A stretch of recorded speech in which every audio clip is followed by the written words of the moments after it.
Hola, ¿qué tal, queridos amigos? ¿Cómo están? Pues no les digo si buenos días, buenas tardes, buenas noches, será en el horario que ustedes lo vean.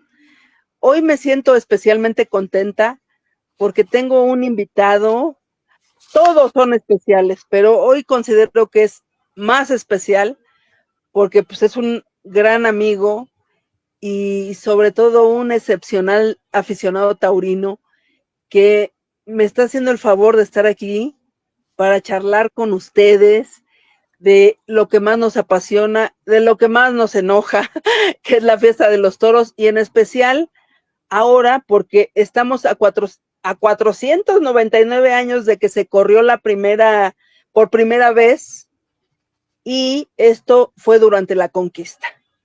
Entonces se corrieron toros, Salvador García Bolio, hace 499 años.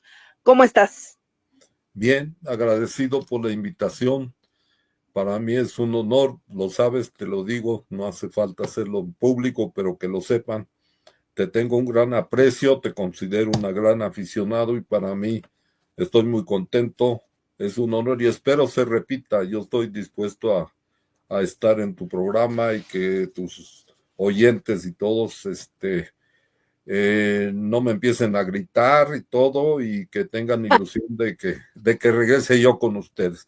Yo, No, Salvador, a la gente le vas a fascinar porque más que historiador, escritor de libros taurinos, pues somos aficionados, ¿no? Aquí somos aficionados, que eso es lo principal y que amamos al toro.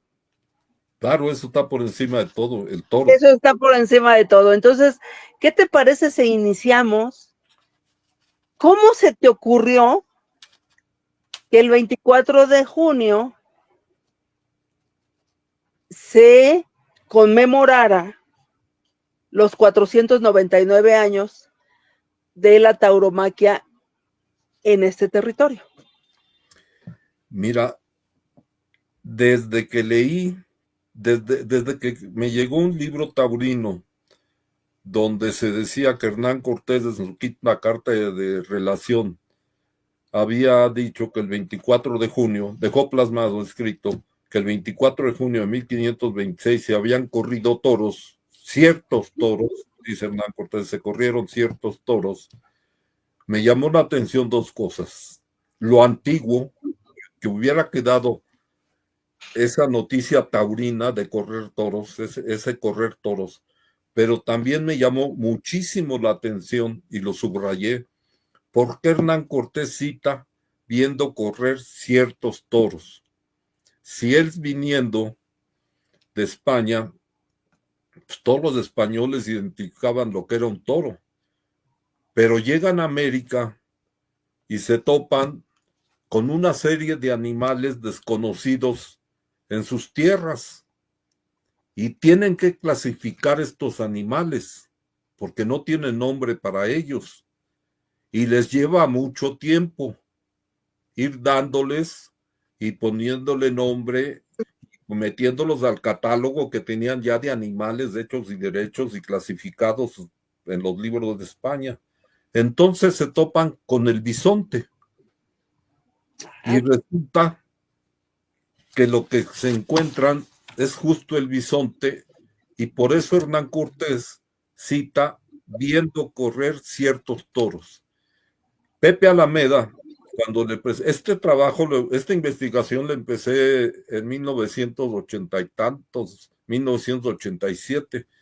Pepe Alameda, cuando le presenté una propuesta para escribir esto, y que lo publiqué hasta 1980 y tantos, porque descubrí que en 1734 se dieron 2 semanas de corridas de toros en la Ciudad de México y el último día se lidiaron bisontes.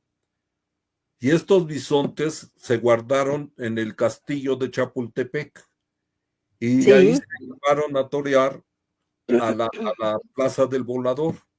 Esto confirmó que lo que yo había dicho desde que leí lo de Hernán Cortés y había supuesto de que el cierto toro para Hernán Cortés fue el bisonte, es encontrar esta cuenta de gastos donde se muestra que seguían en 1734 ocasionalmente haciendo uso del bisonte. Y el 24 de junio, aquí va algo que a lo mejor no coinciden, hace 2 años en España dijeron que se llegó la noticia que daban la muerte de Joselito el 16 de junio al 10 de mayo, no me acuerdo, como Día Internacional de la Tauromaquia. A mí esto me cayó muy mal y hablé con un gran amigo, con Leonardo Páez, y le dije, oye, fíjate, esto fue hace 1 año, 2 años que yo lo hice. Le digo, oye, ¿por qué nos quieren imponer el Día Nacional de la Tauromaquia internacional y que nosotros, Internacional. que no tenemos? Fíjate, ¿cuántos años tiene la tauromaquia en México? ¿Que no tenemos un día para celebrar nosotros nuestra tauromaquia? ¿No tenemos un día nuestro o un torero? Lo platiqué con él y a los 2 días dije, Salvador, ¿por qué no celebrar el 24 de junio, que es el registro más antiguo y es la fecha más importante, porque de ahí nace la historia de lo que hoy es la tauromaquia de México? Es la fecha más relevante, es la primera vez que se corrieron toros. Vamos a hacer eso. Y entonces se me ocurre, yo no tengo relación con los altos mandos de las instituciones taurinas en México. Sí, tengo amigos muy destacados como tú, tengo otros amigos que son... Gracias. Tengo amigos y se me ocurre porque tengo mi portal donde sé que hay mucha afición que me sigue desde hace años. La Gaceta va a cumplir 20 y tantos o 30 años. Y sé que hay gente que me sigue, me lo han demostrado comprando mis libros y cuando voy a las plazas a veces me saludan y tal. Y entonces en mi portal se me ocurre decir, vamos a celebrar, vamos a tomar el 24 de junio como el Día Nacional de nuestra tauromaquia. El 24 de junio. Y me llama mucho la atención cómo tantos años a ningún investigador, a ningún escritor se le ocurrió tomar este día. Fíjate cuántos años pasaron para que tuviéramos nuestro Día Nacional de la Tauromaquia. A nadie se le ocurrió. Sí, se te ocurrió, perdón, Salvador, se te ocurrió hace 2 años, entonces pasaron 497 años. Para que alguien saliera con su banderita y dijera, vamos a tener nuestro Día Nacional de la Tauromaquia, que no nos impongan otra vez de España ese hispanismo y nos digan, este es el Día de la Tauromaquia Internacional, el día en que murió Gallito. ¿Qué estamos haciendo nosotros viendo hacia allá? No. Si tenemos una riqueza. Entonces, lo subí a mi portal y que empiezan a llegar de peñas, de aficionados que no pertenecen a ningún grupo y te apoyamos, ¿sí? Y que venga, ya tenemos un día para celebrar, no sabes la cantidad. Y y a los 2 días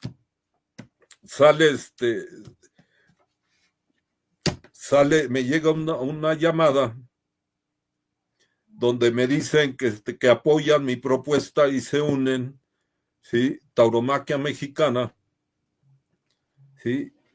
Y otros grupos. Y menciono esto porque yo desconozco cómo estén situados estos grupos ni todo, pero sí sabía, porque me lo hicieron saber, entre ellos Leonardo Paz, que necesitaba el aval de los matadores o de los ganaderos o de todas las instituciones que hay dentro de los toros, ¿sí? Que sin ellos no decían, sí, lo aceptamos, lo que yo propuse no iba a funcionar, se iba a diluir. Y entonces me hablan de ahí, me dicen, apoyamos, vamos a sacar un comunicado, y fíjate, ¿qué quieres cómo te ponemos? y yo les dije nada más mi nombre y que la propuesta es mío. Y así lo sacaron, ¿sí? Y bueno, fue porque en Europa se dieron cuenta y en otros lados, pues ellos ya estás en una institución que abarca mucho más de lo que yo podía haber abarcado, respetaron que era mi idea, respetaron el día y que era mi propuesta. Y entonces surge así el día y mucha gente feliz porque es el segundo año que vamos a festejar el 24 de junio, fíjate, después de tantos años, es el segundo año que lo logré, ahí surge y me di cuenta que había una ignorancia, y no lo digo despectivamente, del aficionado por estas fechas tan relevantes de la historia taurina y que teníamos que rescatarlas y que venían los 500 años y no tenemos conciencia de lo que esto significa. No tenemos conocimiento de que la fiesta brava tiene una identidad mexicana muy relevante. Ha acuñado cosas que no existen ni en la tauromaquia del Perú, ni en Colombia, ni de España, ni de Portugal. Y ahorita le doy la primicia a Chabelita y a ustedes, amigos. Este fin de semana voy a publicar un trabajo que se llama la 499 años de la tauromaquia de México y le pongo identidad mexicana. Y muestro al azar, tomé al azar, qué significa la identidad mexicana, taurina mexicana, en la música. Pues tenemos la letra de Silverio, escrita por Agustín Lara y cantada por Javier Solís. Ah, sí, hermosa. Pues entonces, eso es mexicano. Esa es la identidad taurina de México. Tenemos a Lola Beltrán y Pedro Vargas cantando Guapango Torero. ¿Dónde existe más guapango que en nuestra República Mexicana? Esa es la identidad mexicana tan arraigada, como tú decías hace rato, en el pueblo de México. Tenemos, ¿qué más? Déjame buscar otros. El cine. ¿Qué me dicen de la película del Piporro? Ay, esa es encantadora. A mí me fascina. Ay, mamá, me quiero casar, pero ha de ser con un torero. Entonces, esa no es nuestra identidad mexicana. Y hay otras Claro. películas taurinas, las de Cantinflas y otras. Esa es nuestra identidad.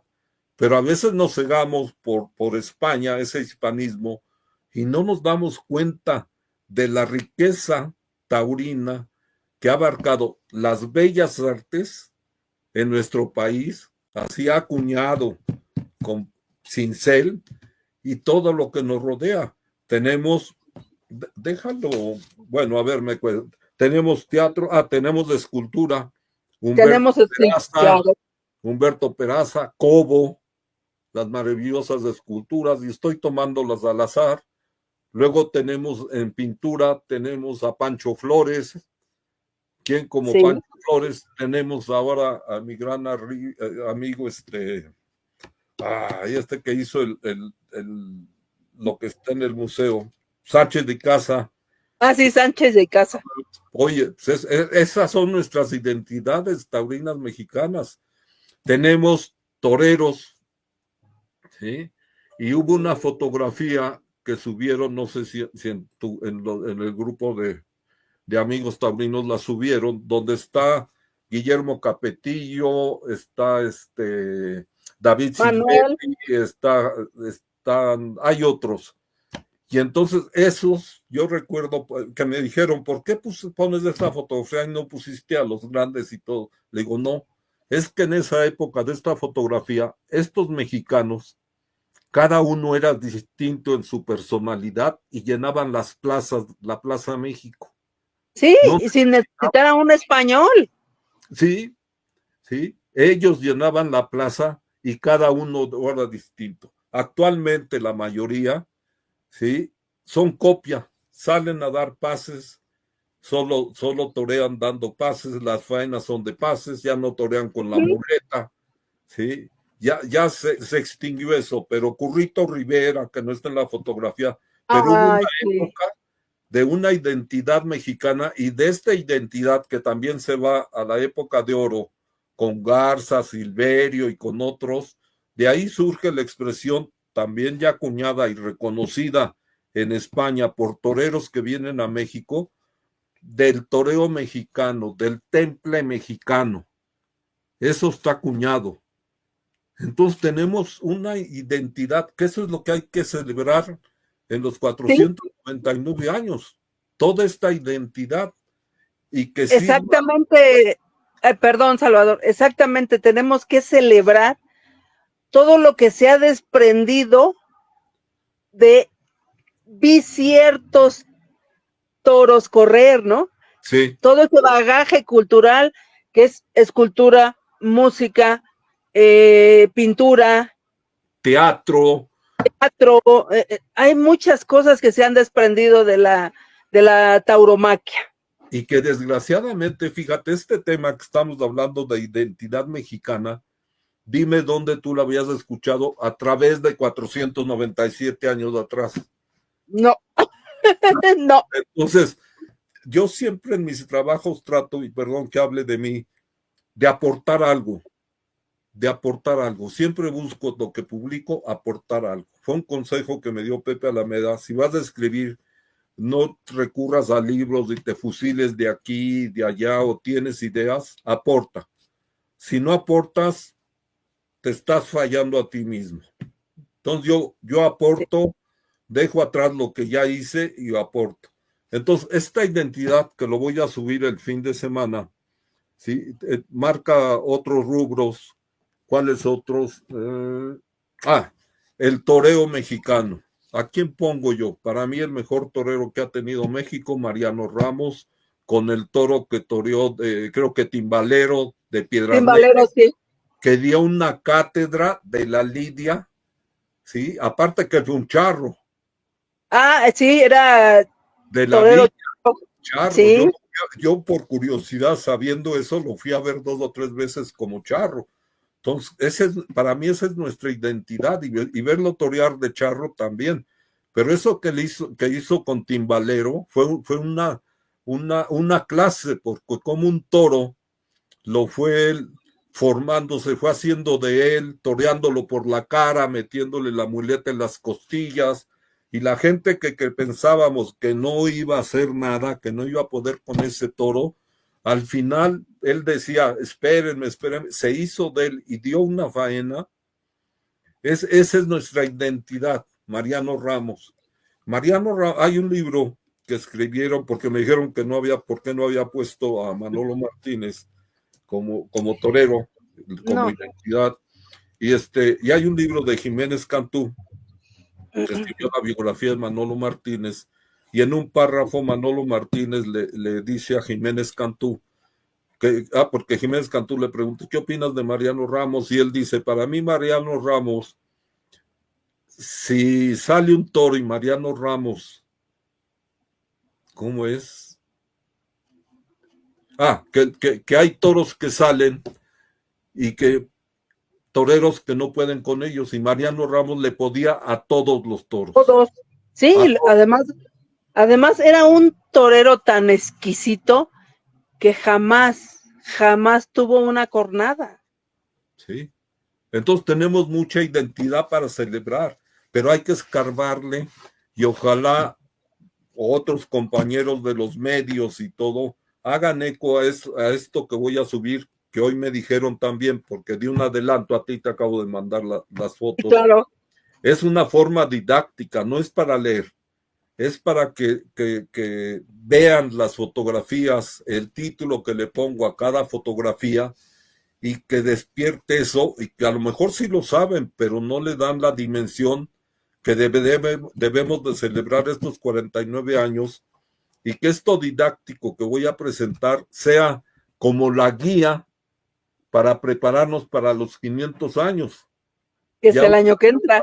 ya ahorita Chabelita me está ayudando y les estamos presentando música, cine, teatro, X, todas las bellas artes, Salvador, porque contamos, se ha desprendido de la tauromaquia. Sí, pero hay extras, entonces vamos, a lo mejor ustedes, seguramente, no a lo mejor, seguramente ustedes, compañeros que nos están viendo, pueden decir, no es que yo, para mí me gusta más este es mejor, o esto nada más es una guía, no estoy diciendo que esto es lo mejor, como dije, lo tomé al azar para hacer algo didáctico y que en ustedes despierte el gusanito y se preparen para los 500 años y digan, si tienen la forma o tienen el medio o tienen un medio de comunicación o pueden escribir en algún lado, prepárense y muestren algo como esto dentro de un año que se pasa rápido y vamos a inundar las redes sociales, vamos a inundar donde podamos enviar y ayúdenme a mostrar más de este mosaico tan rico que hay de la tauromaquia mexicana en las bellas artes y sobre todo con nuestro toque de identidad taurina mexicana. Eso es lo importante. Esta es la intención de esto que voy a subir. Esto aquí no se acaba. Una guía. Es una guía que lo vean y digan, tengo que hacer algo así. Los grandes cronistas, tío Carlos del Quinto, Carlos León, que esos no los incluí, se me olvidaron, ahorita se me hacen, pero vamos a llenar un mosaico,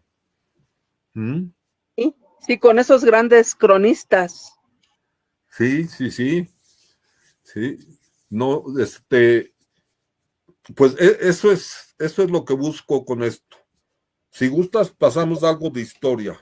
Sí, claro, vamos a remitirnos a la historia y vemos de dónde viene la tauromaquia, que ahora sí que corre por nuestras venas, aunque a mucha gente se le ha olvidado. Claro, bueno, me puedes interrumpir cuando quieras hacer alguna pregunta. Claro, no, adelante, te escucho, tú eres el invitado. Vamos a celebrar 499 años de la tauromaquia de México. Y puntualizo con algo muy importante. Se considera por muchos todavía, y se consideraba por algunos también, porque ya descubrieron que Atenco, que se nombraba como la más antigua ganadería de toros bravos, fundada en 1522, ¿sí? Así lo anunciaban, y yo hice un trabajo donde demuestro que fue una historia errónea, sin fundamento. Salvador, te voy a interrumpir. A ver, todos estábamos en el entendido que esa fue la primera ganadería. Cuando tú descubres que no fue así, ¿qué ocurrió? Atenco seguramente alguien dijo algo, alguien respingó, ¿pasó o no pasó? Sí, aún entre amigos. Te voy a decir, tengo un amigo, abogado, ¿sí?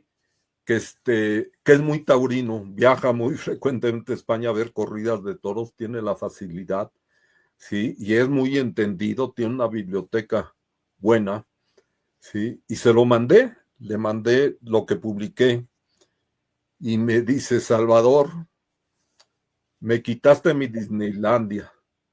Digo, ¿por qué? Le digo, ¿por qué? Dice, porque yo cada vez que voy a España no hay reunión en la que yo diga que nosotros tenemos la ganadería de toros más antigua, que es Atenco. Dice, y me lo quitaste. Y como abogado me presentas, porque presenté los documentos que están en el archivo de Indias, que de ahí sale todo esto. Ahorita les digo por qué. Y me presentaste documentos. Esto en el derecho se llama prueba legal o no sé, algo así, un término legal. Es una evidencia para nosotros. Es una evidencia, dice, y eso que tú presentaste es irrefutable. No es algo que tú hayas escrito, me estás mostrando documentos de un juicio que duró 100 años en Atenco, ¿sí? Y ante esto no puedo, es irrefutable. Me dice, tú utilizas esa palabra, y ahorita se me olvidó, porque tú no estás diciendo, es que no, estás mostrando los documentos de un juicio de documentos de la época en el archivo de Indias, y ahorita les voy a explicar por qué. ¿Sí? Y sí, hubo otra gente que también el trabajo que publiqué lo hice de una forma, no, para hacer este trabajo no recurrí a ningún libro taurino y me llevó años concluirlo. Yo ya suponía que no era posible que Atenco fuera la ganadería más antigua. Gracias a dos trabajos que se publicaron, que uno de ellos fue la historia de dos conquistas en el Valle de Toluca, narradas por sus protagonistas, y otro libro que habla sobre el Valle de Toluca.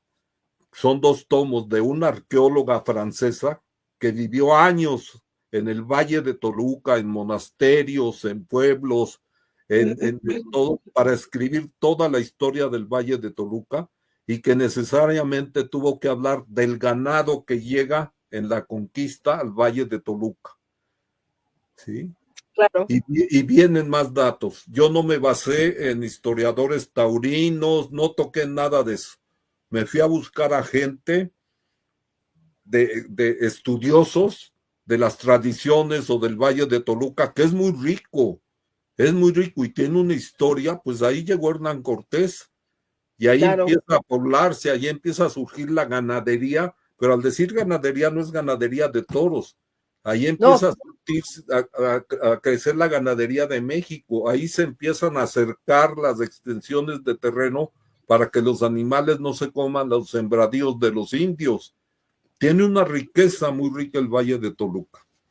Entonces sí hubo gente que se choquea, todavía hay gente, yo le llamo románticos, que me dicen, no, es que Atenco sí es. Le digo, mira, a mí muéstrame papeles, yo ya presenté mis papeles y no es lo que dice Salvador García Bosch. Yo ve el currículum de estos estudiosos, de quienes te estoy mostrando, que son historiadores, no de toros, y sus trabajos están reconocidos en Europa y tienen reconocimientos a otro nivel.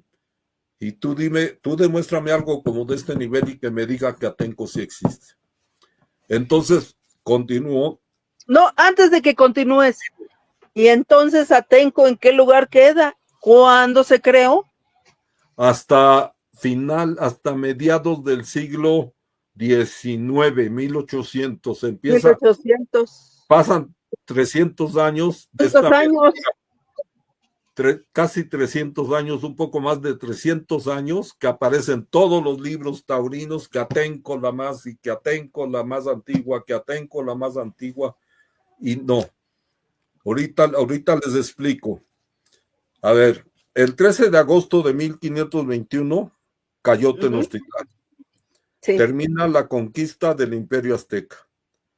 Hernán Cortés inicia la repartición de tierras entre los españoles que le acompañaron durante la conquista, y él se adjudicó gran parte de lo que hoy se conoce como el Valle de Toluca, y también se conoce como el Marquesado del Valle. Esto es en el 21 que cae Tenochtitlán. Sí, eso es en el 20. En 1522, cuando se hace Hernán Cortés del Valle de Toluca, llamó para que se presentaran en su casa de Coyoacán a todos los señores, los jefes de todos los pueblos que habitaban en el Valle de Toluca, para instruirles sobre el tributo y qué personal con que deberían pagarle. Todos tenían que darle tributo a Hernán Cortés, porque era una estancia y todos tenían que pagarle. Salvador, la hacienda de esa época. Sí. Empezamos, ¿no? De ahí nació. Sí, y en estos documentos del archivo de Indias está todo esto que le estoy leyendo, es sacado del archivo de Indias. A los indios de Atenco les pidió que se hicieran cargo de cuidar y criar puercos como pago del tributo. Lo que llevó Hernán Cortés a Atenco fueron puercos. cuando terminemos de esto, entren a Google y pongan Hernán Cortés, puercos. Y van a ver por qué Hernán Cortés y la cantidad de puercos que se trajeron a este territorio, porque era el animal más pequeño que podían traer en esos barcos, que no eran grandes barcos, que se reproducían rápido y aparte era una carne que le gustaba mucho a los españoles. Poco tiempo después también empiezan a traer cabras, pero estos animales que llegan, no llegan y los meten, no había el alambre de púas para ponerles una cerca, no habían las cercas de piedra, los sueltan en el campo y se reproducen con una rapidez y de ahí sacan su alimentación los españoles y los que vienen después de la conquista empiezan a llegar ya a poblar, ya una vez que se pacifica todo, con estos animales. Y Hernán Cortés fue el que más cerdos trajo a varios lugares que él tenía, que también los tuvo por Oaxaca y por no sé dónde, varias encomiendas. Bueno, entonces, Salvador, entre paréntesis, entonces sí, Atenco es la ganadería, la primera ganadería, pero de puercos. Pues puede ser la primera, sí, de puercos. O sea, sí, entonces, sí es la primera ganadería, pero hay que especificar, de puercos. Sí, de puercos, sí. De puercos. Ese mismo año también incluyó ovejas y vacunos, vacas, también ese año. Pero todos estos eran pequeños, repito, y primero las vacas también que eran para alimentación y las ovejas también. Al poco tiempo empiezan a traer ya 20 vacas, por decir una cifra, 20 vacas y un toro, para que empiece a crearse el ganado criollo en México. Exacto. Empieza a ver ya cruza del toro y la vaca y empieza a reproducirse estos que eran de abasto, de alimentación. Sí, de engorda. De engorda. Ok. Se crea así una estancia de ganados donde Moctezuma tuvo trojes y cementeras. Cementeras son las tierras de siembra.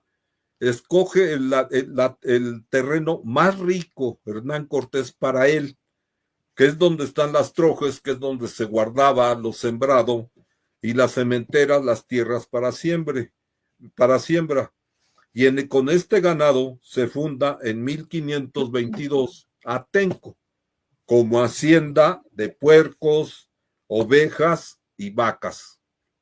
Entonces, quedaría mejor que Atenco se creó para la alimentación, o sea, solo de engorda. No había toros en ese instante. Sí. Luego, no hubo ningún otro, ya que en breve el ganado que llevó Hernán Cortés causó que los indígenas habitantes del territorio, que ya dijimos que tenían sembrado todo eso, se quejaran porque estos animales estaban acabando con sus sembradíos, se los comían. Y hubo pleitos, está el registro de que hubo pleitos. Las quejas crecieron hasta llegar a un juicio que duró casi 100 años, de 1543 a 1639. 0,59. De 1543 a 1639, espérenme.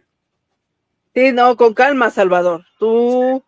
3 para 9, 6, 4 para 3, 9, llevamos 1, 6, 400. Sí.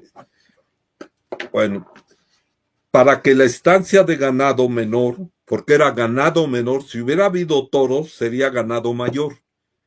Entonces, claro, está en el juicio, está escrito, ¿sí?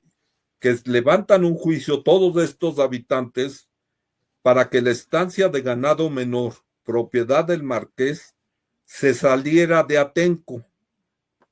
El 29 de julio de 1575 se gana este juicio, ¿sí? Y se pide que se saque el ganado de San Mateo de Atenco. Mientras dure este juicio, no pudo llevar Hernán Cortés ningún otro ganado a Atenco. Estaban en juicio. Hernán Cortés no pudo meter ningún otro ganado más que este y estuvieron sacando los puercos y los puercos.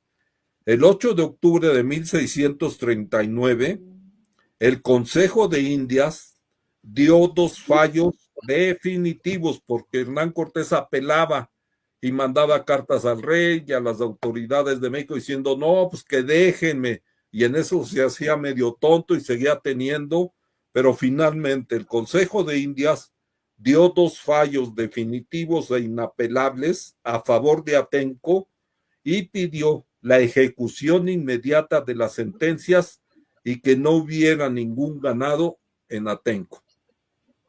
Así de facilito. Entonces, no, pues, no muy facilito, o sea, ahora, ¿y a dónde se fue? No, pues él se lo llevó, pues eran puercos, se los llevó a otros terrenos, porque también tenía otras estancias en diferentes partes de la película, de la República. No te preocupes. Fueron 191 me falla esto. Bueno, pero desde el principio tuvo problemas Hernán Cortés. Otros problemas que tuvo Hernán Cortés fue que él llega y empieza a repartir sin permiso del rey. Necesitaba permiso del rey para distribuir las tierras. Y Hernán Cortés llega y para que no se levanten los que le acompañaron en la conquista, que ya estaban inconformes porque no se le daba lo que les había dado Hernán Cortés, empieza a repartir el valle de Toluca. ¿Sí? Se da cuenta el rey y empieza a tener Hernán Cortés pleitos con el rey. Por eso el libro donde viene esto se llama La historia de 2 conquistas narradas por sus protagonistas, cómo se pelea Hernán Cortés con el rey. ¿Sí? Cuando el rey se da cuenta, pone orden y pide que esto que repartió Hernán Cortés no tenga validez y que se le devuelva a los indios. A los dueños originales. A los dueños y se hagan conforme a la ley. Todo esto está en un libro, que ahorita se los muestro. Todo esto está aquí.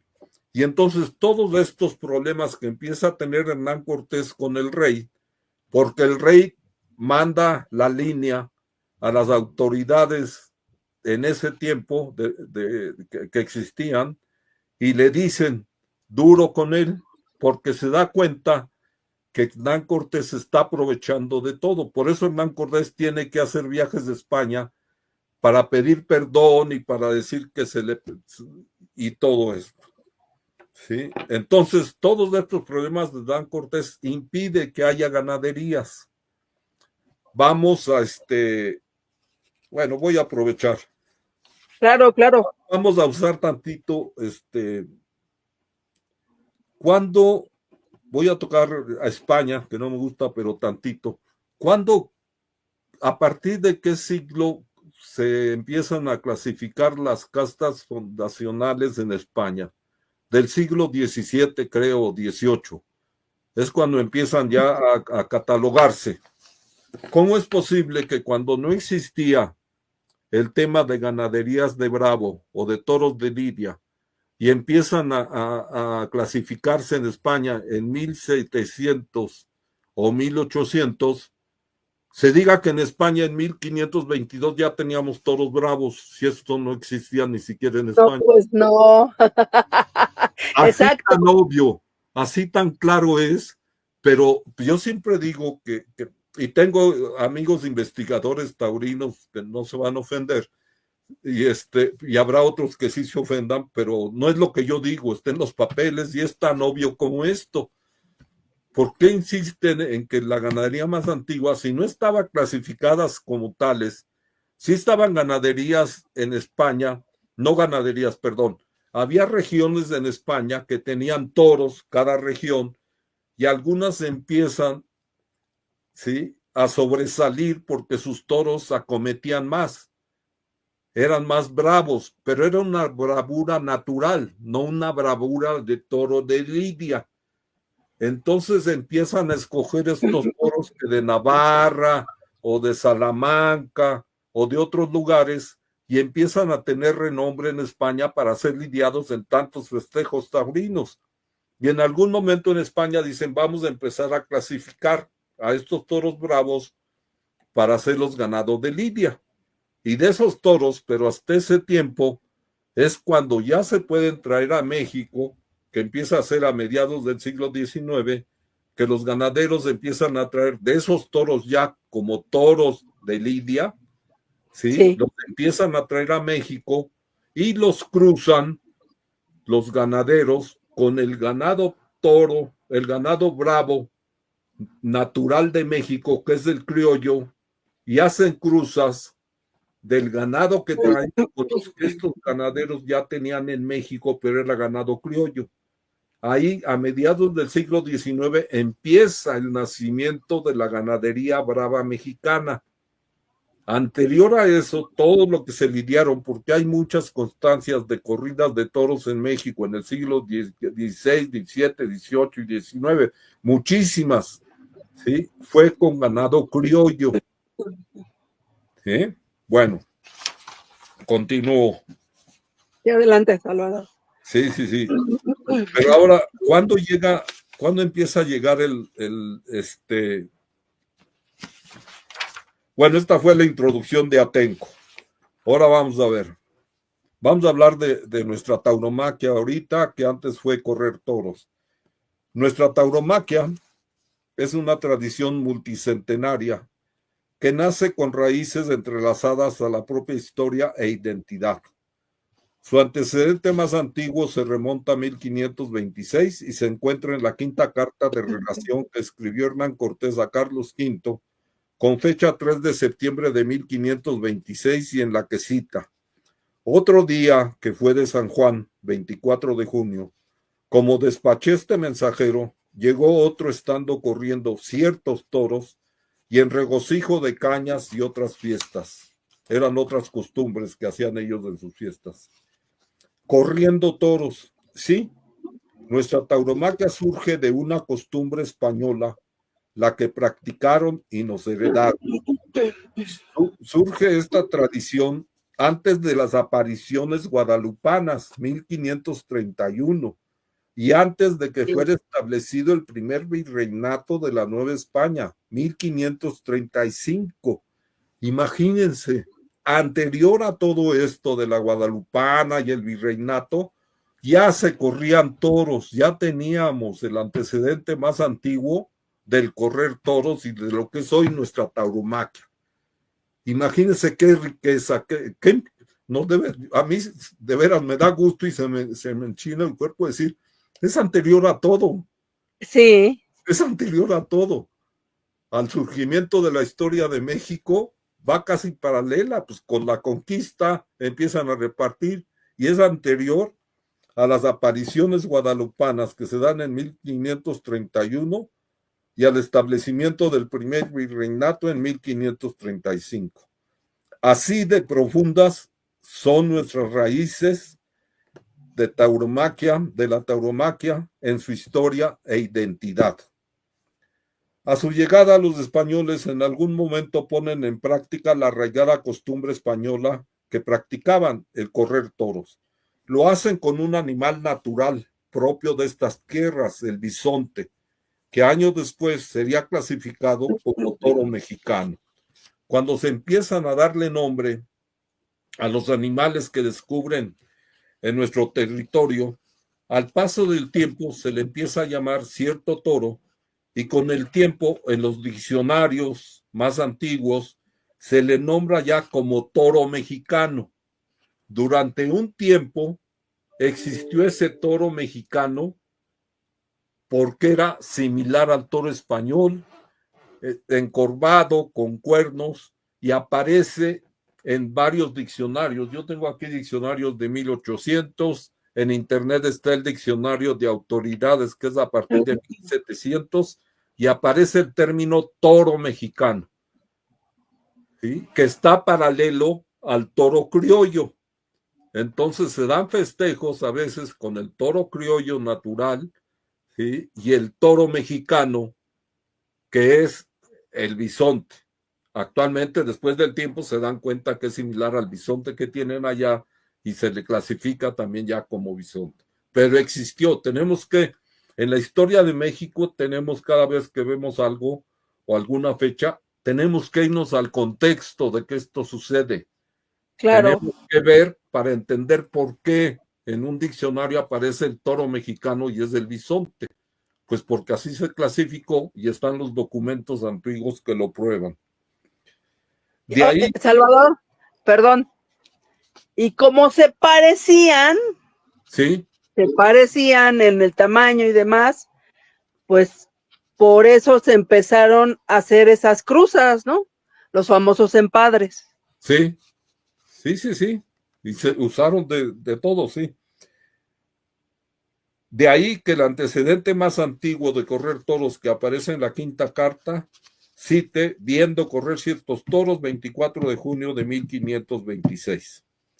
Veamos ahora cuándo llega el bovino.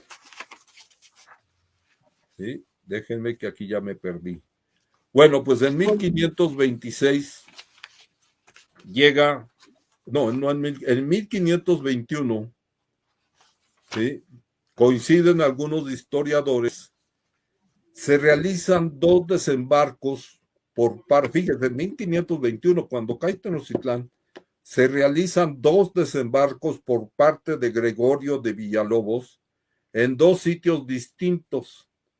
Gregorio, colaborador de Hernán Cortés durante la conquista de México, consta también en papeles que están en el archivo de Indias, desembarcó 50 cabezas de ganado en un valle cercano al estado de Tamaulipas.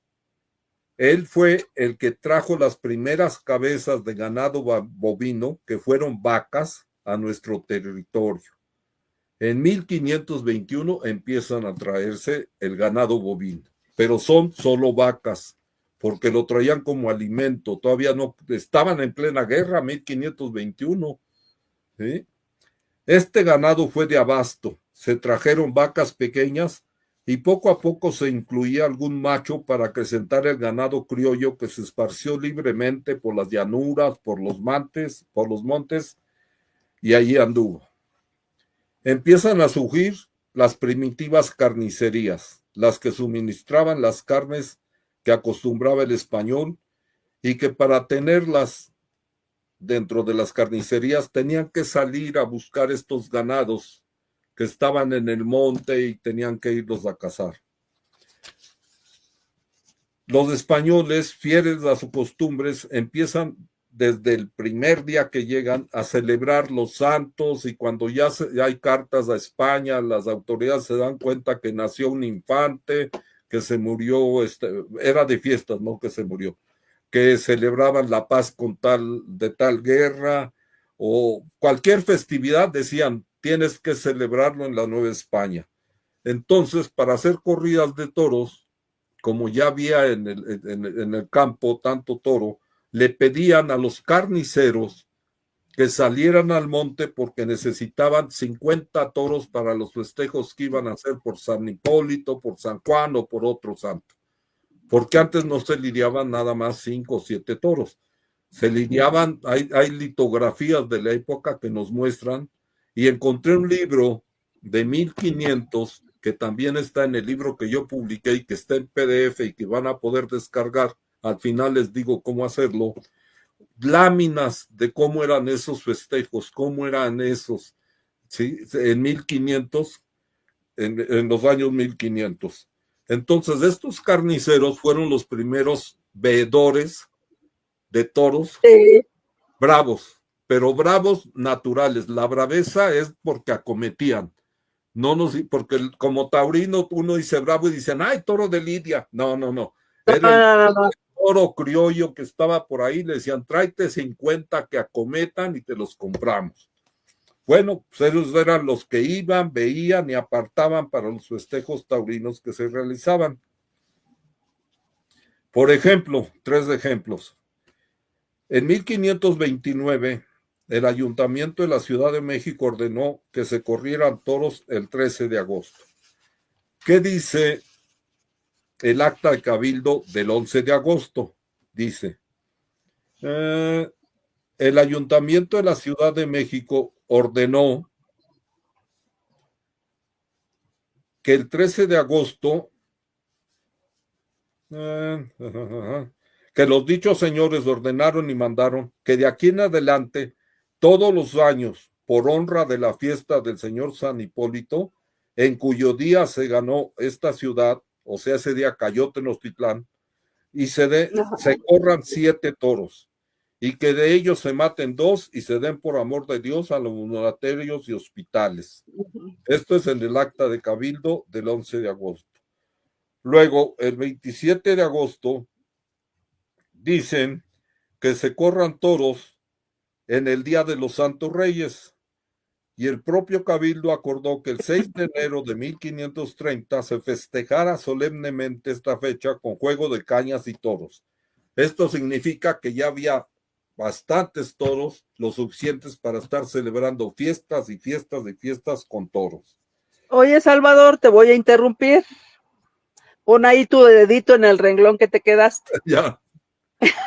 Sí, para que no digas, ay, ya me perdí. No, ya habíamos acordado que te iba a interrumpir. Sí. Bueno, entonces, las festividades, ya sea católicas o no, en donde surgieron en la Nueva España o en dónde. No, pues vienen de España. O sea, ya allá ya se hacían, sí, no corridas como tal, me imagino como las tenemos hoy, pero ya por el día de San Juan hacían una fiesta y había corrida de toros. Sí. Pero fíjate qué importante es esto. Mi querida historiadora taurina Chabelita, acabas de debutar. ¡Oh! No, sí, porque si Tenochtitlán cae el día de San Hipólito que ellos dicen, y en 1530, en 1529, están diciendo que se tiene que celebrar el día de San Hipólito porque ese día cayó Tenochtitlán. Esta es la primer fiesta con toros religiosa. Exacto. Anótalo ahí en tu agenda. Sí, hay que anotarlo, espérame. El primer festejo taurino religioso que se da es el que se manda que se dé en 1529, ¿sí? Para festejar el día de San Hipólito. ¿Sí? Mira nomás. Excelente. Sigamos. Ve nomás. Dice, a ver qué más dice.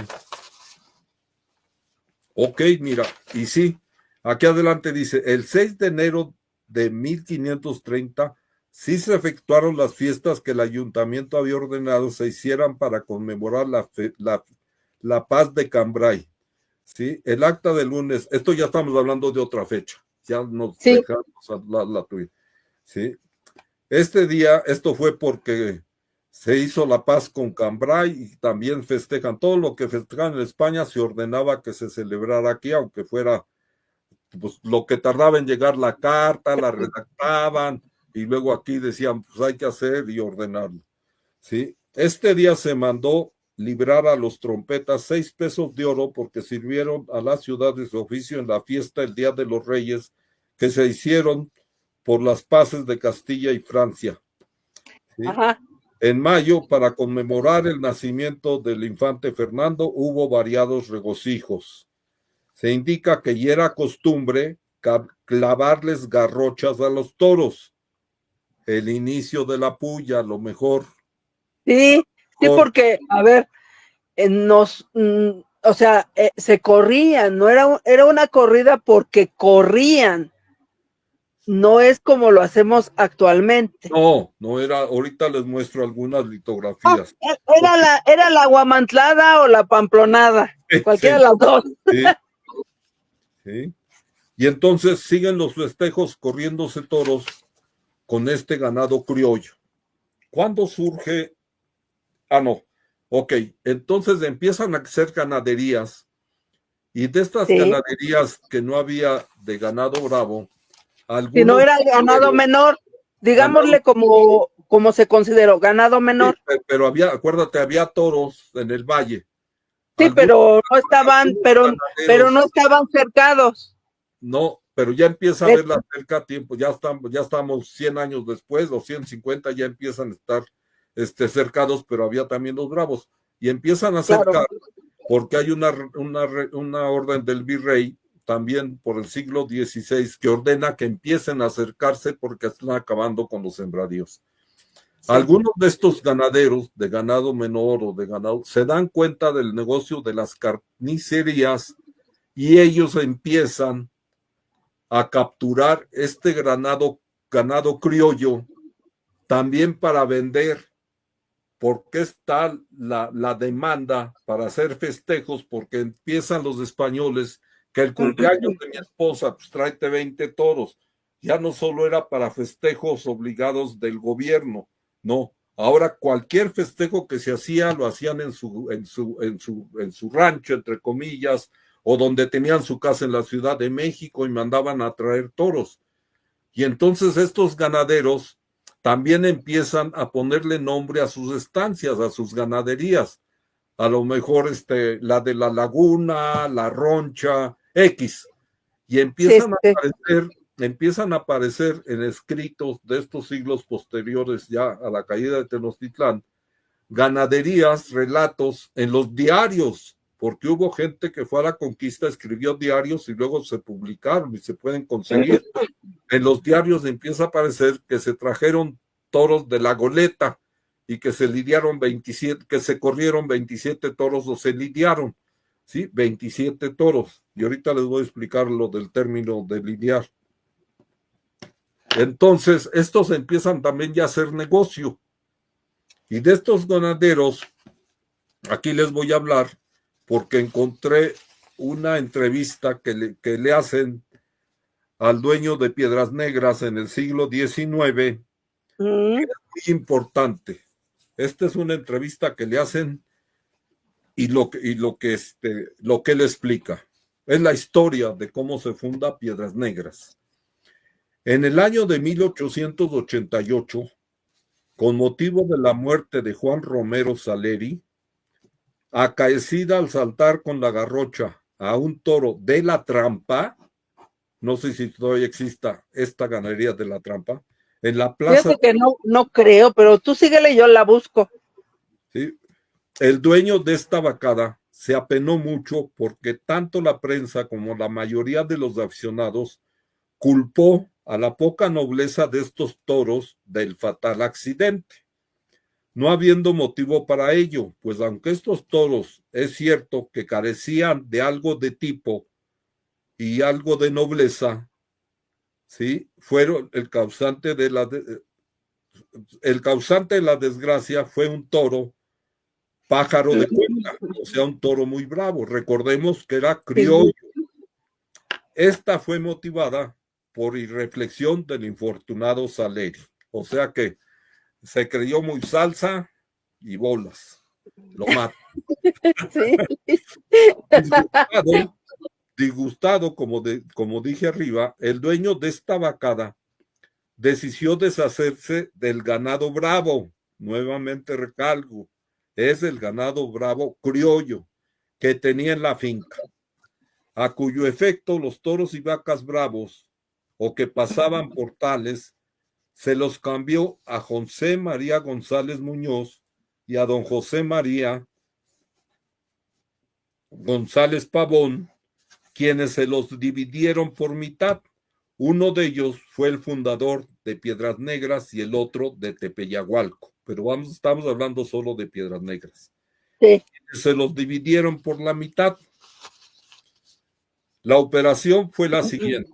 Por cada 2 animales bravos que se quería deshacer, el que era dueño de la ganadería que mató a Saleri, estas 2 personas le entregaban 3 mansos. La Ajá. mitad del señor Muñoz, que es el de Piedras Negras, fíjense, la mitad recibe el ganado bravo criollo, el fundador de Piedras Negras, la hizo retentar. No se confió que eran los bravos. La Sí. hizo resentar desechando lo que le pareció inútil. Ya tenía una noción de lo que quería para su ganadería de bravo. Estamos viendo lo arcaico del querer tener una ganadería de bravo para lidiarse. Es el nacimiento. Por eso digo yo que en el siglo XIX es el nacimiento de la ganadería brava. Aquí lo estamos viendo. ¿Sí? Desechó lo que le pareció inútil, llevando la parte escogida a una estancia de la finca. La separa. Y cuando Sí. hacen esta entrevista, ¿sí? En 1888, que es la revista, ¿sí? Dice, la que aún conserva pura, o sea, esos toros bravos criollos, los siguió conservando sin tocarlos, y donde sacó los sementales hasta el año de 1896 para cruzarlos con toros españoles. Ahí está la cruza del ganado En, criollo en 1896, 96. mira, Bueno, ahí saca sementales en 1896, no es la primera vez, porque aquí dice, en 1891 se cruza esta ganadería por primera vez con un toro de Benjumea, berrendo en negro, que solo sirvió durante 2 años, muriendo luego accidentalmente y dejando por lo tanto poca descendencia. Teniendo en cuenta don José María que sus toros, aunque de hermosa lámina y bravos en todos los tercios de la lidia, carecían de nobleza, oigan los términos que empiezan a usarse. ¿desde cuándo ya se acuñó el término nobleza? Y que muchos diestros, por su fiereza, se negaban a lidiarlos, imagínate, no querían saber nada de ellos, pensó cruzar con toros españoles de ganadería reconocida, y oigan, para esta cualidad, a cuyo efecto en 1896 mandó a España a Juan Pérez para que comprase algunos ejemplares de la ganadería del señor Marqués del Saltillo. Ahí vienen los toros de Saltillo. Ojo. Ajá. Bueno, pues ahí me quedo yo, porque es justo donde nace la ganadería y son antecedentes, creo que muy obvios. ¿Sí? Y repito, no es lo que yo digo. Les voy a mostrar y les voy a decir ahora dónde pueden descargar mi libro, donde viene todo esto. A ver, voy por él, aguántenme. Sí, ve por él mientras. Yo estoy buscando en la Asociación Nacional de Criadores de Toros de Lidia si existe la ganadería La Trampa, y la ganadería La Trampa no existe. Ya no existe, Salvador. Ya no. A ver. No, no existe. El libro es está en PDF. Sí. Les voy a dictar el título, se llama Atenco, Estancia de Ganado Menor, fundada en 1522. El título dice, no dice se fundó, pero abajo antepongo puercos, ovejas y vacunos. Y de cómo la ganadería brava mexicana comienza en el siglo XIX y XX. Este libro está en PDF, anoten. Si ustedes entran a bibliotoro.com, primero, luego entran a acervo antiguo PDF, y luego ahí escriben en el buscador Atenco Estancia. Les van a aparecer dos obras, la primera y la segunda edición. Descarguen la segunda edición. Sí. Ahí viene todo esto, les voy a mostrar. Este es el libro que les dije de 1582, que tiene un capítulo de la montería de los toros cimarrones en las Indias Occidentales. Indias Occidentales era nuestro territorio y algunas otras islas que había por Sudamérica. Aquí está la lámina, recordemos que estaba, y dice montería porque salían al monte a cazar a los toros. Entonces, a ver si ahí ven la lámina. Ahí están los españoles. A ver. Ahí están. Están cazando a los toros en el monte. Esto es en la montería. Es dificilísimo. Me llevó muchos años encontrar estos testimonios gráficos. ¿Sí? Encontrar testimonios gráficos de la época es dificilísimo. Por eso, este trabajo me llevó desde que leí lo de Hernán Cortés, porque este libro lo publican en el que es base de esto, se publicó, ahorita les digo,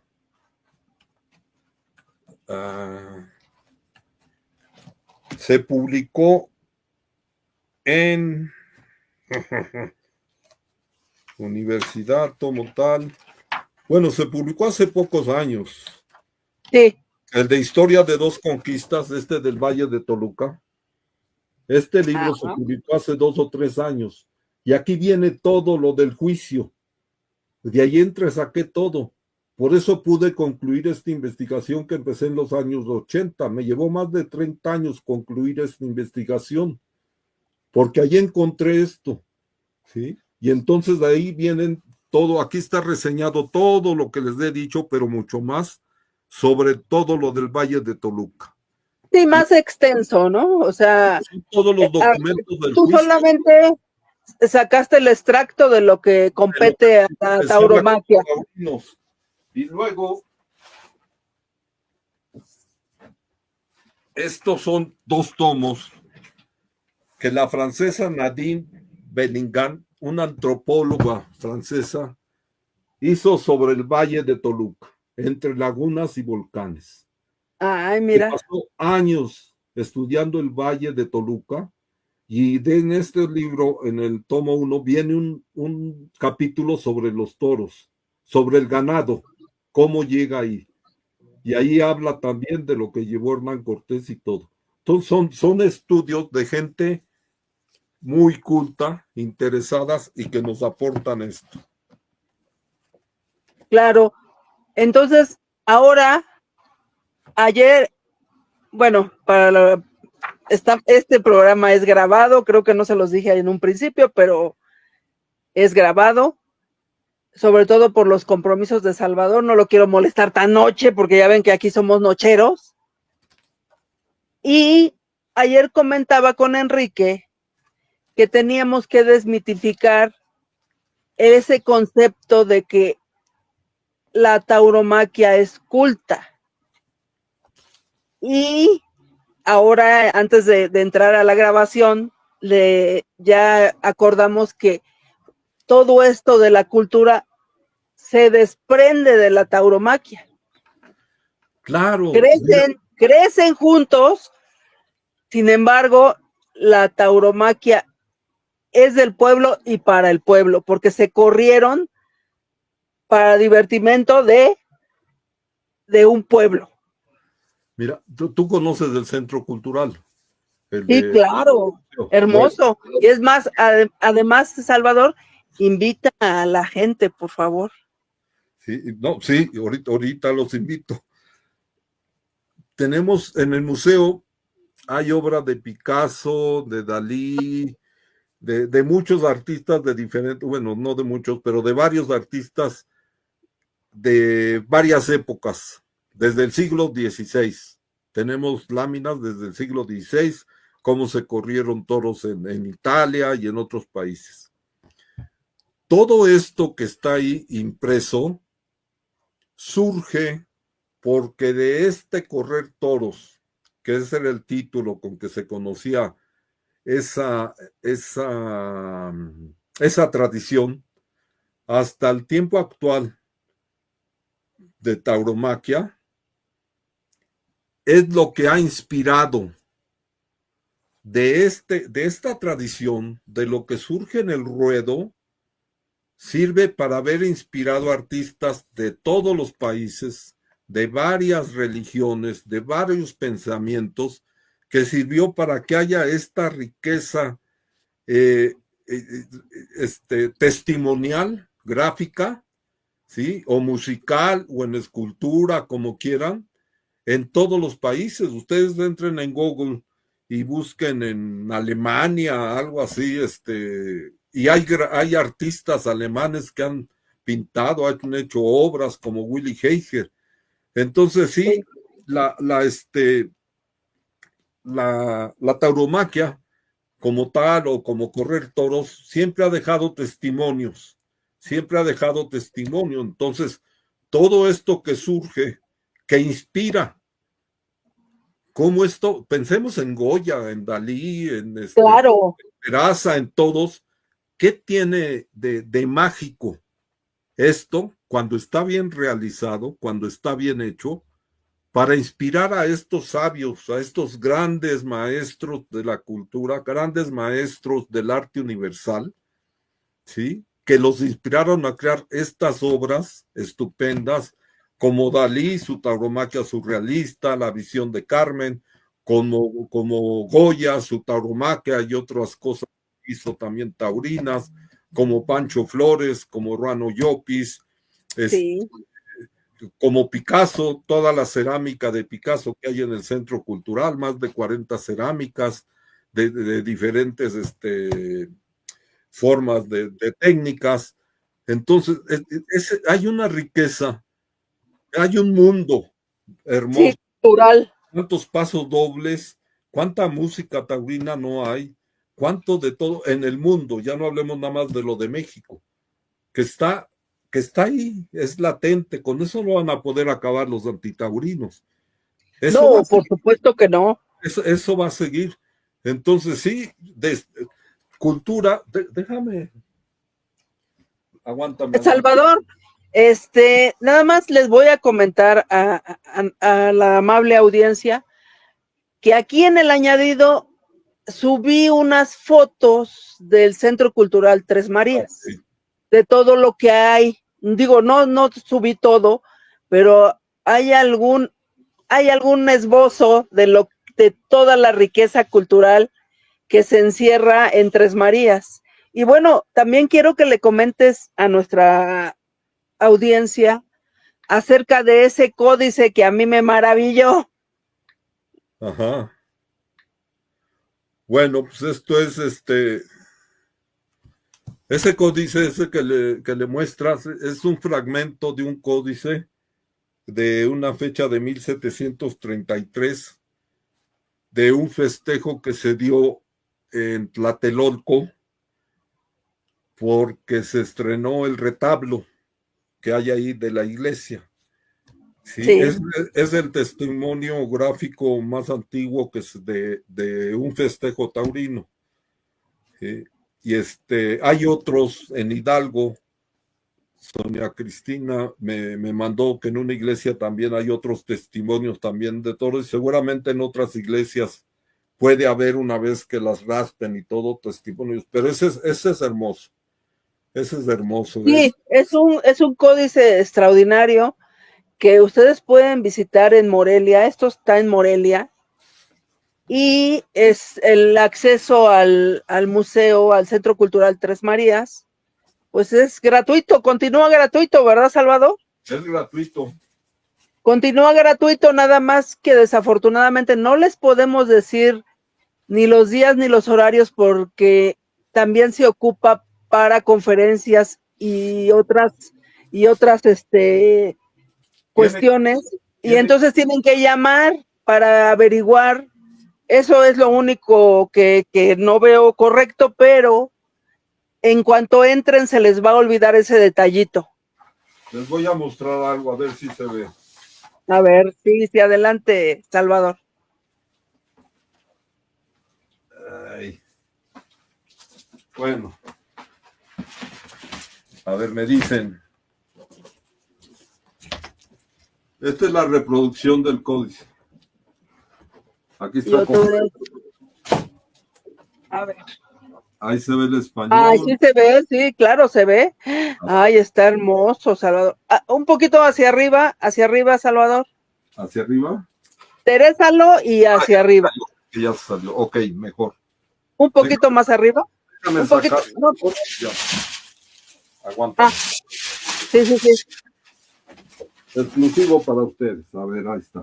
Ay, gracias, Salvador. Ahora sí, un poquito más arriba. Ahí está.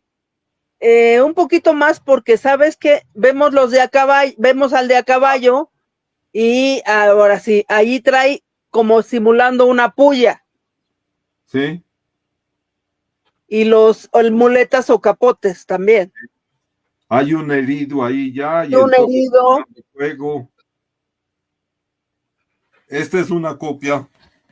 El original está en exposición. Está ya en el museo. Sí, y Marco Antonio mandó a hacer hizo dos, porque ya el original está por el paso del tiempo medio ilegible, y mandó a hacer dos de estos, y uno se quedó en resguardo en la biblioteca, por cuando el otro ya no se vea tanto, pues, tener el original. Sí. ¿Sí? Yo me lo obsequió a mí. Bueno, hablemos del Centro Cultural. El Centro Cultural es un museo,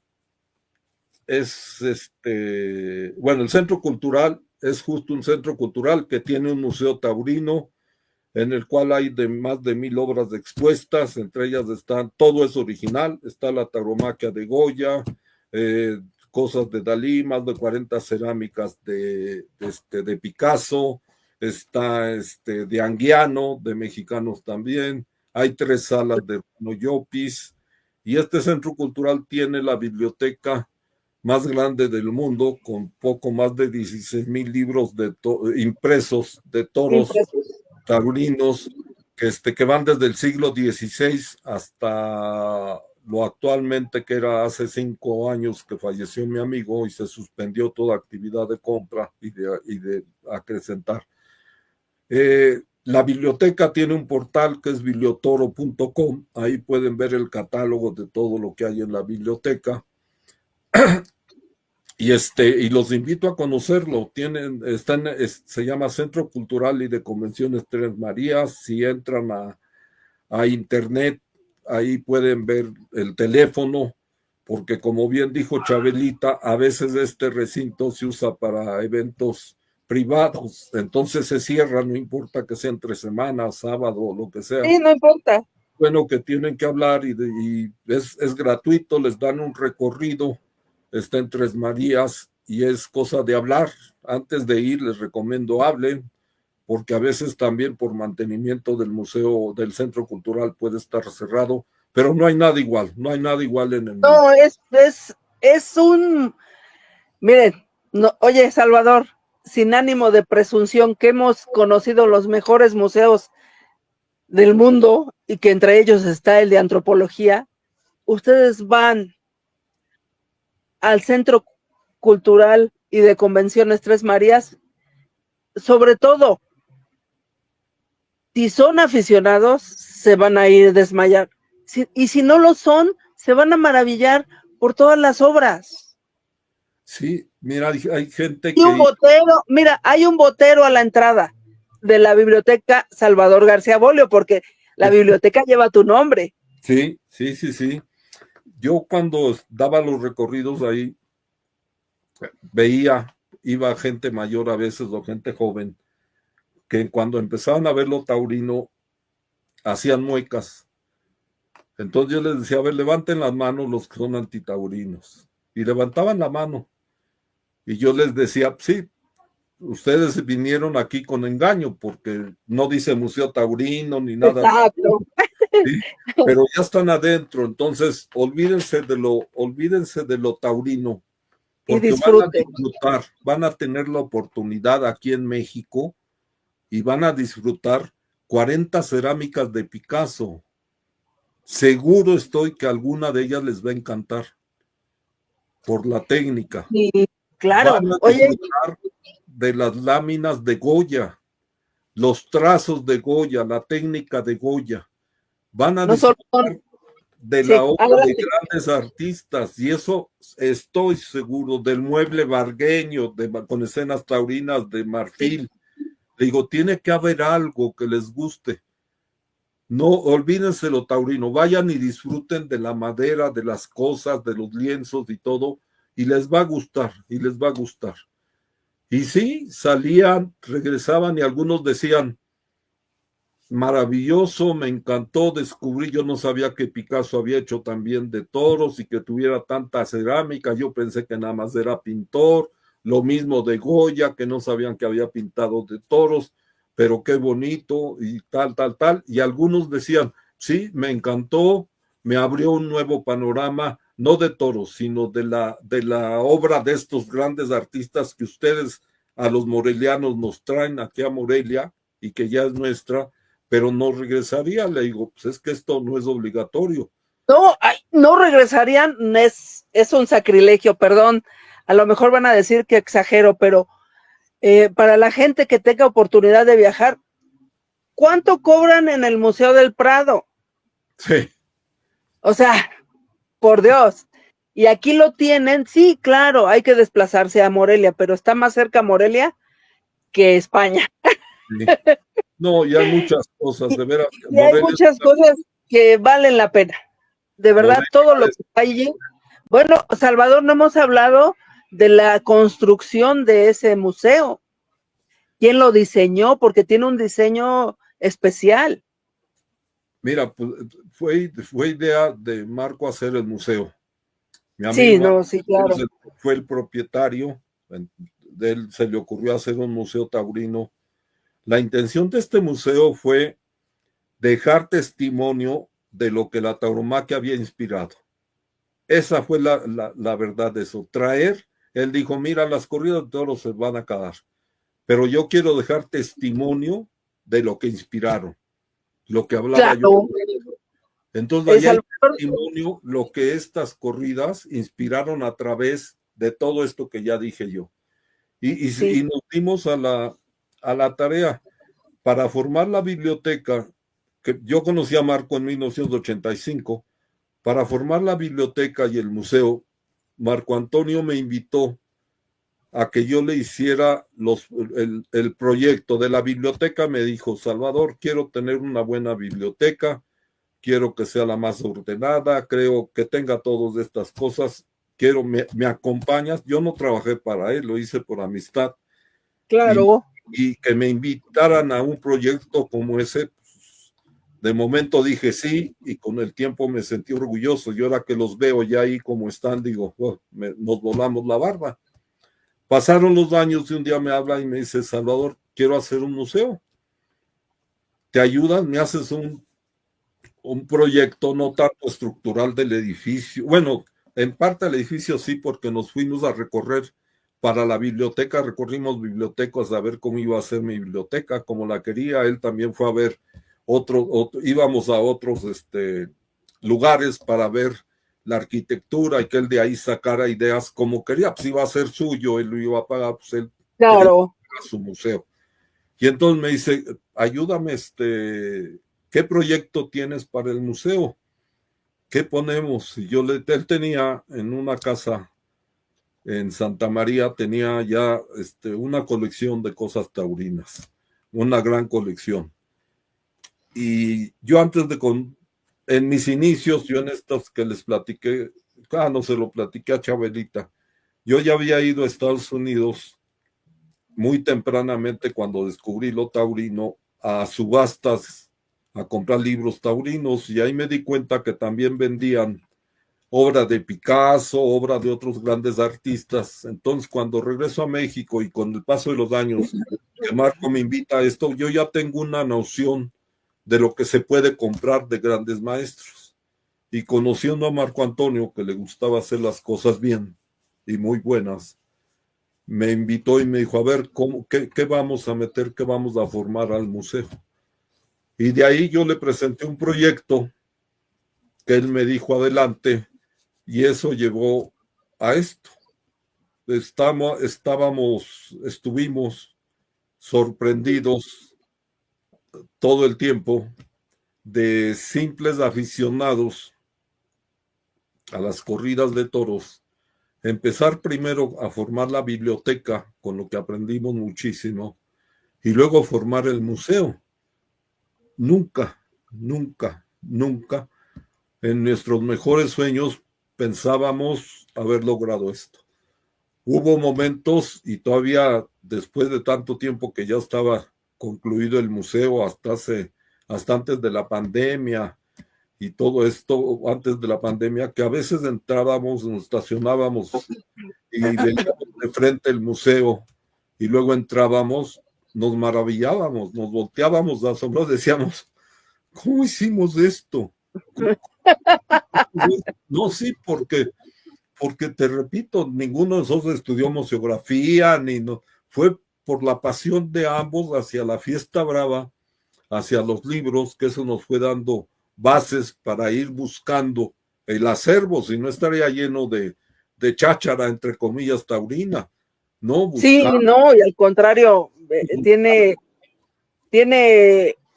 todo el acervo es maravilloso y es original.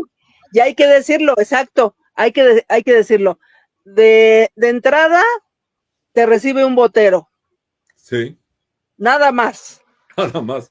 Nada más te recibe un botero. Y después pasas a las salas y dices, caray, todo esto aquí y yo no lo sabía.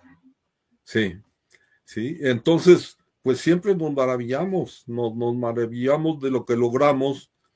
Ahorita, cuando Marco Antonio ya faltó, bueno, en vida, pues sí, nos asombrábamos. Cuando se inauguró, nunca se inauguró el Centro Cultural, pero sí, caray, nunca hubo inauguración. Recién construido, que la gente no lo conocía, pasaron meses para que empezara y la gente nos sentábamos ahí y no veíamos que entrara nadie pasaba, y poco a poco fueron descubriéndolo y finalmente se logró. Yo me siento privilegiado, solo una anécdota, porque yo pregunto, ¿quién ha tenido en sus manos más de 16,000 impresos taurinos? No, pues solo tú, solo no, ustedes dos. Pero aparte de tenerlos en mis manos, también Marco Antonio, porque él los revisaba. Hacer el catálogo de estos 16,000 libros que están en internet, y no solo está la ficha bibliográfica, está la portada de todos los libros. Un día tenemos que hacer una plática sobre el portal. Claro, aquí es tu casa. Para guiarlos. Está la portada de los, sí, está la muestra física de los 16,000 impresos. Es un trabajo que yo veo ese trabajo, y mi hermano, que es quien me ayuda con la página en internet, que me dice, es que cuando veía que hacía estos trabajos y los que he hecho a través de los años, decía, es que estás loco. ¿Cómo 16,000 fichas bibliográficas? Y luego ponerte a escanear, porque nunca tuve gente que me ayudara a hacer. Sí, todo lo hicieron ustedes. Lo hago yo en lo que respecta a lo del portal, y luego Marco Antonio. Éramos los dos changuitos ahí brincando, felices, y haciendo con miles de anécdotas, que imagínense todas las anécdotas que hay, buenas o malas, y no, pues viene mucho a la cabeza que no, pero para mí fue un gran amigo, querido amigo. Claro. Y dos anécdotas que sí puedo contarles. Cuando me hago de las compras, compré obra de Dalí, y él la tenía expuesta, sí, junto con otros. Le dije, oye, pues es Dalí, y ponlo aparte, ya estaba hecha la sala Picasso, ponlo aparte, no, pues es Dalí, o sea. Claro, Dalí, hazle tu espacio aparte. Sí, y en vacaciones nos dejábamos de ver, pues, por las fiestas, compromisos familiares, en diciembre, no en vacaciones, en diciembre, y nos veíamos hasta mediados de enero, y me habla y me dice, oye, ven para acá, le hice unos cambios al museo, vi a Morelia, lo vi, y me lleva a la sala de Picasso, y me muestra que ya le había hecho su espada, me dice, antes de entrar al espacio que le había hecho a Dalí, me dice, ¿te acuerdas de los caprichos de Goya? Así hay una obra de Goya que se llama Los Caprichos de Goya. Sí. Me dice, ¿recuerdas la obra de Goya, de Los Caprichos de Goya? Y le digo, sí, cómo no, fueron sus caprichos. Dice, pues este espacio al que vas a entrar son los caprichos de Salvador. ¿Sí? Estos son tus caprichos.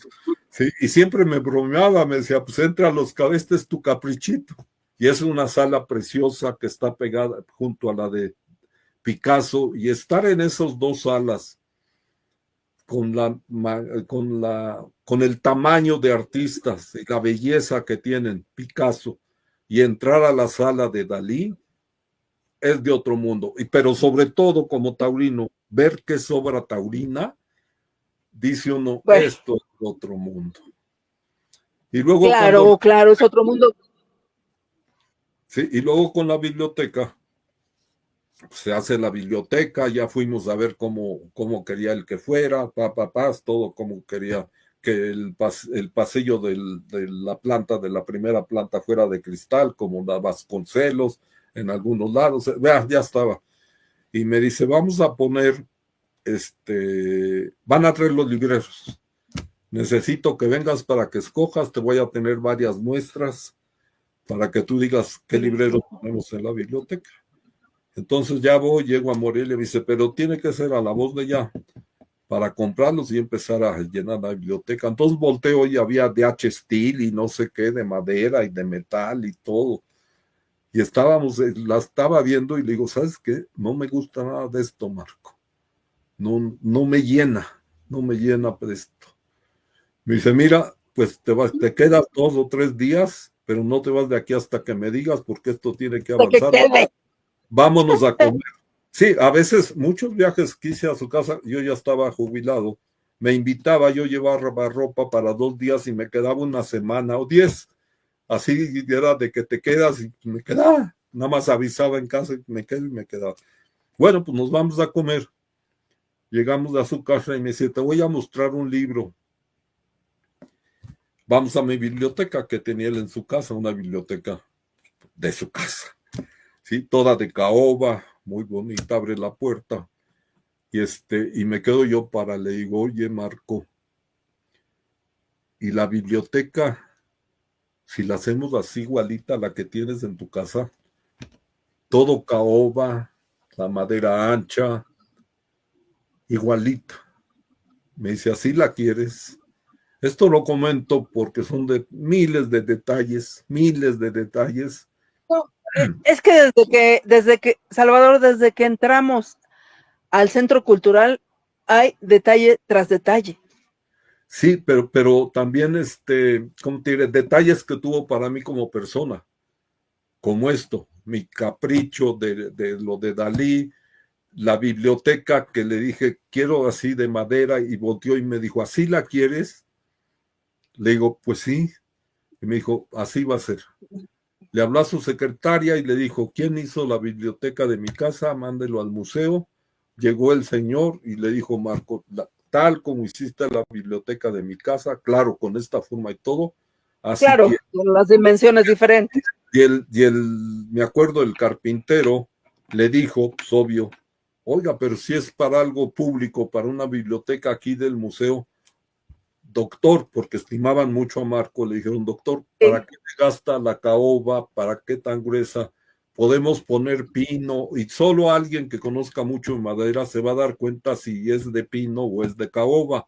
Con la tinta no se va a hacer, y le estuvo rebajando para que no le saliera tan caro lo que iba a hacer, es un espacio, todo eso, ¿sí? Y le dice, y luego llegaron los directores de obra que también tenían que cuidar el dinero del presupuesto, y le empezaron a decir, no, y al fondo le pintamos no sé qué y cambiamos esto, y le cayó Marco que le estaban haciendo, pues era la función de ellos, cuidar el dinero de Marco Antonio y darle buenos consejos para que todo quedara bien, pero también que se podía ahorrar. Y entonces Y volteó dijo, Marco Antonio y no, les dijo, no, no. esto no, Salvador quiere que sea como está la de mi casa y así la quiero. Esta no entra al presupuesto, esta la... Entonces, detalles como eso, que nada más de esos dos, de lo cercano que estuvimos, fueron casi 36 años que No estuvimos más. haciendo todo esto. Sí, y pues ahí está, nada más vayan y vean, y cuando vayan al museo y digan, esto lo hicieron dos taurinos, nada más, pues sí. Nada más. Oye, Salvador, y como pequeño homenaje, ¿no? A Marco, ya estoy yo de Igualada, toma, pues muy adelantado su tiempo, ¿no? Muy adelantado, ¿por qué?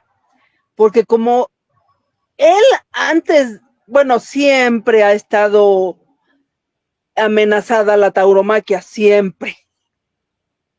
Y, y él claramente dijo, esto se va a acabar algún día, sin embargo, quiero que quede el precedente de que esto existió. Sí, fíjate que esto lo Sí, descubrimos en 1992, porque en Portugal vimos algunos panfletos franceses pidiendo que se prohibieran las corridas de toros. Y en Portugal también, y en España ya había empezado a haber algunos, no tanto como ahorita, pero ya se empezaba a decir de la crueldad, había algunos artículos, y entonces por eso la plaza de toros que él construyó, el Palacio del Arte, no se le puso plaza de toros. No quisimos que, no, lo platicamos, que llevara claro. no, porque si no la gente no iba a ver. El museo sucedió lo mismo, no se le puso nada de taurino, es un centro cultural, porque mucha Así. gente le dijo a Marco, es que ponle museo taurino, ve qué museo tan grande va a ser, y dijo, no, si le pongo taurino la gente no va a venir. Es un centro cultural. Y ya que entren, que vean que es un centro cultural de grandes maestros, no de grandes maestros taurinos, sino No, de grandes maestros del arte universal, Goya, Picasso, Dalí, estás en otro nivel, ¿sí? Que aquí lo van a encontrar con el tema taurino que les inspiró. Esa es la reseña que yo pondría para este centro cultural. Ahí van a claro, y encontrar. además, Salvador, y además, pues el Palacio del Arte es una plaza de toros, pero él decidió ponerle Palacio del Arte, Sí, en su ya que momento, la gente adivinara de qué arte se trataba, ¿no? en ese momento también se hizo techado porque él tuvo la idea, ¿sí? De hacer un centro de espectáculos que no existía en Morelia. Estaba la Plaza Monumental, que era una plaza y ahí daban los grandes espectáculos, pero le hacía falta a Morelia, ¿sí? Un lugar con estacionamiento muy grande, que es la plaza que está al lado, Sí, acoginado, todas las butacas acoginadas, bueno, todo lo que es primer tendido barreras. no, todo, todo. Oye, Salvador, yo que soy proletaria, perdón, Arriba. fui a Sí, creo que fui al segundo tendido, si es que así se le llama ahí. También, o sea, los asientos están bien. y Ya, cada determinado número una salida para que no tenga. Tú te sí, sientas y ahí son 6 lugares y un espacio para que puedas tú bajar o entrar. No sí, molestas, estando en el centro no molestas a más de 2 personas para salir y poder ir al baño. Así se exacto. diseñó. Fue formidable, fue un centro de espectáculos y llenó, pues ahí estuvieron, se hizo el Holiday on Ice, cantantes, fue Sí, espectáculos durante muchos años que traía gente de poblaciones de alrededor y fue un exitazo. Marco, por ahí hay una crónica que yo escribí para el Palacio del Arte, también en el libro que hizo Marco Antonio. Chabelita, sí, dime. dime. No, No, pues tú dime. a lo que voy con respecto a techar la plaza, bueno, no sé si ustedes conocen Morelia, pero en la tarde-noche hace un aire espectacular. Y entonces el estar en un lugar donde sí tiene ventilación, además es ventilación natural porque dejó los espacios propios para tal efecto, y están en una comodidad en el Palacio del Arte, sales y obviamente ahí viene el ventarrón, pero eso le da un plus a la Plaza de Toros. Sí, sí, sí, sí. Y no te olvides del mero, mero plus que hay cerca, la Lupita. Ah, sí, vamos a hacerle, este comercial no es pagado, es porque a nosotros nos encanta el lugar. Está la Lupita y a Marco Antonio le encantaba ir a la Lupita. Sí, ahí vamos, pues estaba Previo a la corrida, sí. iban, comían y se desplazaban enseguida, que está pegado a la Lupita. Y que tiene un menú tradicional espectacular. Muy rico, ¿eh? Por favor, si pueden ir, vayan. Muy rico. Mañana, y nada, no me parece nada excesivamente caro, es un precio normal. Sí, y te cambian menú de la mañana, luego el menú de la tarde y el menú de la noche. De la noche, sí, no, muy, muy, muy rico. Sí. Bien, entonces, sí, Salvador, ya nada más estamos a minutos de despedirnos. No, yo me quiero despedir por comentándoles que el día que vayan, al subir al primer piso, previo a las escaleras eléctricas, hay una foto de los amigos, de cuando inició todo esto, y es una foto que hasta pone la piel chinita, donde está Marco Antonio, Salvador García Bolio y Julio Telles y el papá de Marco. Así es, y el papá de Marco. Entonces, ahí se pueden tomar su foto, tómense su foto, vayan, disfruten y vean cómo se vivía en familia la tauromaquia en aquel entonces. Gracias, Chabelita. No, gracias a ti, Salvador. Esta ha sido una charla encantadora y cuando gustes, este es tu espacio. Hablemos de lo que tú quieras. El mundo taurino tiene tanto de qué platicar que nos faltó hablar cuándo surgieron los trajes de luces, cuándo se subieron al caballo, cuándo surgió la puya, etc, etc, etc, que bueno, ya después lo comentaremos. Pues yo solo te agradezco y le pido a la gente que te sigue, que me gustaría mucho, no quiero oír cosas bonitas, critíquenme porque con eso crezco, y también, ¿por qué no? Pues si son tema interesante esto que tocamos, que rara vez se toca, cosas de historias así, espero que les haya gustado, y háganle llegar sus comentarios a Chabelita, eso también le ayuda a ella a crecer, critíquenos, ¿sí? Y que repitamos, sí, claro. con gusto, pongan un tema, pongan también, díganle a Chabelita, me gustaría que hablaran de esto, ya saben que ya tienen un amigo que se enfoca más a los libros, a los impresos, a hablar de Dalí, a hablar de Picasso, a hablar de lo que ustedes quieran, y si no lo sé, pues lo investigo y les daremos gusto. Me comprometo, espero. Sí, no, claro, sí, ustedes díganos qué quieren que se hable de sí. Lo que se encuentra dentro del museo o algún tema que les haya interesado de lo que platicamos, ¿no? Porque podemos hablar del surgimiento de lo que les guste, porque acuérdense que la tauromaquia y la cultura van de la mano. Van de la mano. Agradecido. ¿Sí? Hasta la próxima, Chabelita, mi cariño. Gracias, Salvador.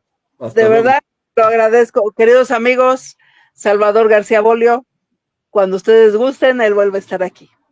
Muy amable por su preferencia. Gracias. Hasta luego.